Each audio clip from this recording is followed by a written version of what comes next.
तर मित्रांनो, आम्ही आलतो किनाऱ्यावरची बोट बघण्यासाठी, पण आम्हाला येऊपर्यंत बोटच तोडून टाकली. हे बघा, तोडताय बोटला.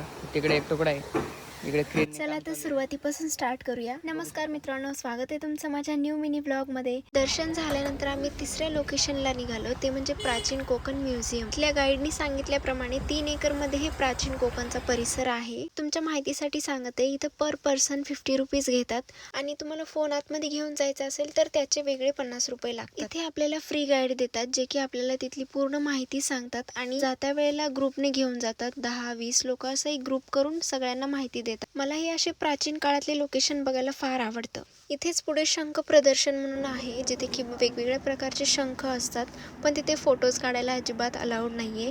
पण शेटनी काय केलं, बाहेरूनच कॅमेरा झूम करून एकदम प्रॉपर सगळे व्हिडिओज घेतले होते. आणि इथेच सेलसाठी मोत्यांचे ज्वेलरी सुद्धा अवेलेबल आहेत. इयरिंगची स्टार्टिंग प्राइस 130 पासून आहे आणि ते ओरिजिनल मोती असल्यामुळे प्राइस तर एक्सपेन्सिव्ह असणारच आहे. याच्यानंतरचं लोकेशन आम्ही ठरवलं नव्हतं, रोडला जे दिसेल तिथेच थांबलो होतो.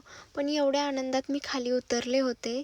इतकं सुंदर दिसत होतं वरतून की बस. प्रत्येक लोकेशनला व्हिडिओज आणि फोटोज काढायचे, मी कसं मिस करणार ना. आणि या लोकेशनला ना कोणीच नव्हतं, मे बी हे कोणाला माहितीच नसणार आहे.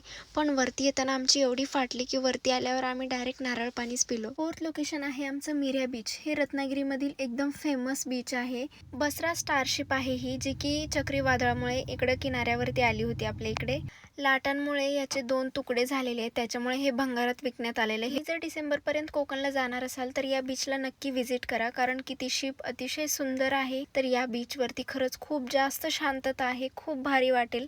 आणि मेन म्हणजे सनसेट तिथला बघण्यासाठी अतिशय सुंदर आहे. हा असा होता आमचा डे 1, जो की रत्नागिरीमध्ये आम्ही काढला. आम्ही नेक्स्ट डेस्टिनेशनला गेलो, ते की मालवणला जायचं होतं आम्हाला, पण त्याच्या अलीकडेच देवगड बीच आहे, तो सुद्धा खूप सुंदर आहे. आणि लहान लहान मुलं ट्रिपसाठी येतात गाईज कोकणला. तुम्ही कधी येणार आहे? हा आहे डे 2. मॉर्निंगला उठल्यावरती लवकर आम्ही आलो देवगड बीचला. ॲज युजल या बीचला पण कोणीच नव्हतं. इथे लाटांचा आवाज एवढा जोरात येत होता की बस. पण फोटोशूटसाठी एकदम बेस्ट लोकेशन आहे, जे की रत्नागिरीपासून मे बी 100-105 किलोमीटर आहे. आणि हे आहे आमच्या दोघांचा आजचा आउटफिट. गाईज, आज माझा बर्थडे आहे 15 डिसेंबर, पण हा ब्लॉग नंतर येईल.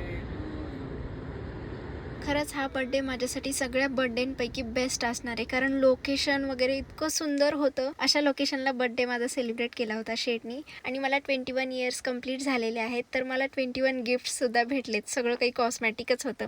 आजकाल मला कॉस्मॅटिक असं घ्यायला खूप जास्त आवडतं, सो मला शेटनी घेऊन दिलं होतं भरपूर काही. माझा आनंद तर तुम्ही बघताय, मी खूप हॅप्पी होते. चला तर मग हा बर्थडेचा ब्लॉग आपण इथेच एंड करूयात. बाय बाय, भेटूया नेक्स्ट ब्लॉगमध्ये. Stay tune for next blog.